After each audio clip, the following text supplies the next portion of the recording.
chip cookies. They may be too young to know about the economics of Hollywood movie making, but these girls are learning fast. I've been having a few lemonade stands. By that time, I've gotten about 20, but today we got around in the 30s, which is pretty good. The bump in their lemonade business comes courtesy of the film crew shooting right behind them. The camera and sound guys, spending long hours on Tobey Maguire's latest movie, are spending just as many dollars. But Hollywood is a world of easy come, easy go. One of the guys back there said, if the camera starts coming this way, you guys have to move. Well, we better get a lot of money before that time. Seattle and the state of Washington learned that blunt lesson the hard way 20 years ago. That was when Hollywood's courtship with Seattle went from singles to Sleepless in Seattle. That's what I'm trying to tell you, what women are looking for. Pecs and a cute butt. So has my butt. Not bad. Before seeming to bite the dust after Assassins. The head of Seattle's film and music office says it was a case of Seattle underestimating a threat from the north. This is when we have feature films, this is when we have TV shows with a whole series of production services here in Seattle. And then Vancouver really came on the scene strongly. And Washington State, I think, took it for granted. Canada's weaker dollar and tax credits made Vancouver, BC irresistible. Before long, states like Connecticut, New York, Michigan, Louisiana, Iowa, and New Mexico also got into the act, some offering tax breaks topping 40%. And those incentives were very attractive to filmmakers as well, because filmmakers have to look at the bottom line. 4 years ago, Washington State tried fighting back with its own incentive, a 20% rebate. And I think that the 20% incentive wasn't good enough to attract the filmmakers here. Then, last legislative session, state lawmakers upped it to 30%.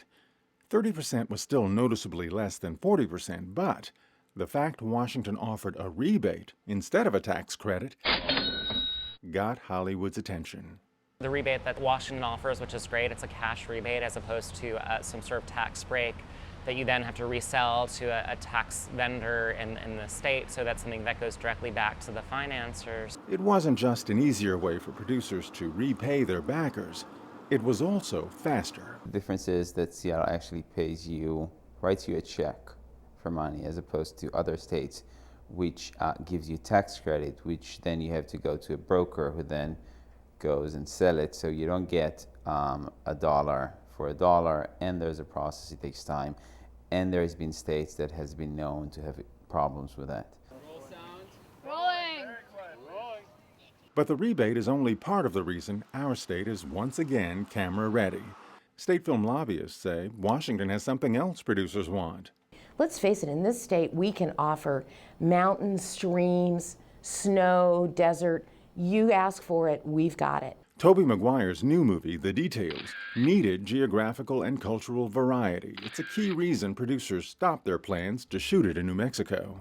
It's now set in Seattle.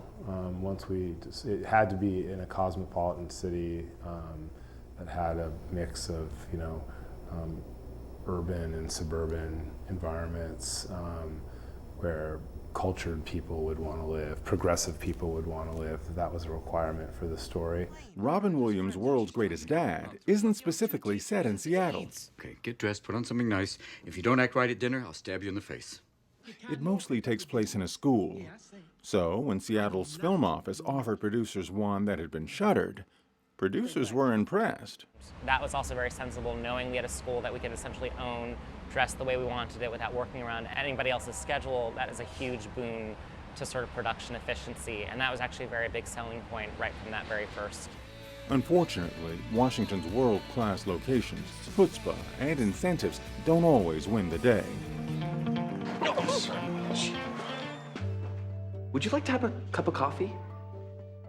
I've never been on a date with someone who has a cardboard cutout of themselves. Take Jennifer Aniston's new movie, Love Happens. It shot more than 2 months in the Pacific Northwest, but only 10 days in Seattle. Vancouver, BC got the bulk of the schedule and the economic benefit. that's one of the stories where we fought and lost. We wanted that film really badly, and we worked a year or more before it actually came and started in production to get that filmed here in Seattle. We didn't have, at that time, the incentive competitiveness that we needed, which we have increased since that time. And we didn't have the dollars in that fund, even if we did have the same kind of percentage rate back. That last part is key, because even though Washington State offers a 30% give back, the money in its rebate fund is limited. A little bit over $3 million every year that we can use to try to bring films here. And we return to them $3 for every $10 that they spend in this state. That means if Washington casts a 30% lure to Hollywood producers, those films better cost $10 million or less to make. Jennifer Aniston's Love Happens was twice that. State film experts say that's okay, because smaller Hollywood films often mean greater economic stability. We want to develop a film industry here that is steady, as steady can be year-round, and that gets people employed. That's our goal, is to create jobs. Which brings us back to our lemonade entrepreneurs. Their goals for Hollywood are just as focused. How would you guys like to sell lemonade to Tobey Maguire? That would be great, right? Sure.